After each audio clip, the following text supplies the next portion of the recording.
AP liquor స్కామ్లో ED దూకుడు పెంచింది. ఎంపీ కేశినేని చిన్ని భార్య జానకి లక్ష్మికి ఈడీ సమన్లు జారీ చేసింది. ఈ నెల 27న విచారణకు హాజరు కావాలని నోటీసు ఇచ్చింది.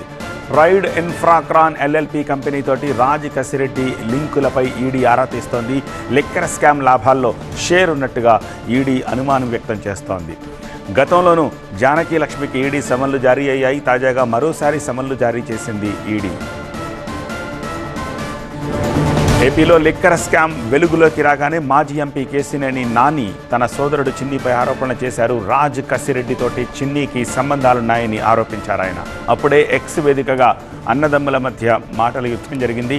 తనపై అసత్య ఆరోపణలు చేస్తున్నారంటూ ఎంపీ చిన్ని తీవ్ర ఆగ్రహం వ్యక్తం చేశారు. ఆ తర్వాత కూడా నాని తన సోదరుడిపై విమర్శలు ఆపలేదు.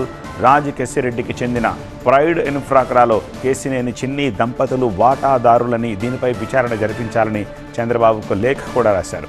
హైదరాబాద్ జూబ్లీహిల్స్లోని ఒకే చిరునామాలో వీళ్ల కంపెనీలు రిజిస్టర్ అయ్యాయని కూడా నాని చెప్పారు.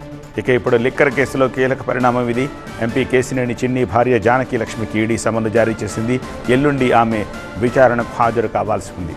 దీనిపై ఎంపీ రియాక్షన్ ఏమిటనేది ఇప్పుడు ఆసక్తికరంగా మారింది. ఏపీలో దాదాపు 3,200 కోట్ల లిక్కర్ స్కామ్ జరిగిందని కూటమి ప్రభుత్వం చెప్తూ వస్తోంది. ఇందులో ప్రధాన సూత్రధారి రాజ్ కసిరెడ్డి. ఆయనతో ఎంపీ కేశినేని చిన్నికి సంబంధాలున్నాయనే వార్తలు రావడం, ఇప్పుడు ఈడీ నోటీసులతో మరోసారి ఇది హాట్ టాపిక్ మారింది. మరోవైపు తన కుటుంబంపై వచ్చిన ఈ ఆరోపణలను చిన్ని ఖండించారు. లిక్కర్ స్కామ్తో తన కుటుంబానికి ఎలాంటి సంబంధం లేదు అని ఆయన అన్నారు.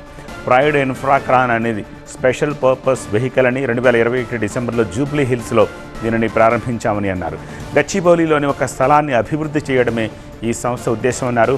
పైగా ఆ భూమిని మరో ఇన్ఫ్రా కంపెనీ నుంచి కొనుగోలు చేశామని, అది తమ భాగస్వామ్య ప్రాజెక్ట్ అని అన్నారు. ఆ భూమిలో తమ వాటా 400 చదరపు గజాలని, ఇతరుల వాటా 4,000 చదరపు గజాలని చెప్పుకొచ్చారు. ఈ ప్రాజెక్టుకు అనుమతి కోసం తాము దరఖాస్తు చేశామని, కానీ ఆ ప్రాజెక్టు టేక్ ఆఫ్ కాలేదని కేశినేని చిన్ని వివరించారు.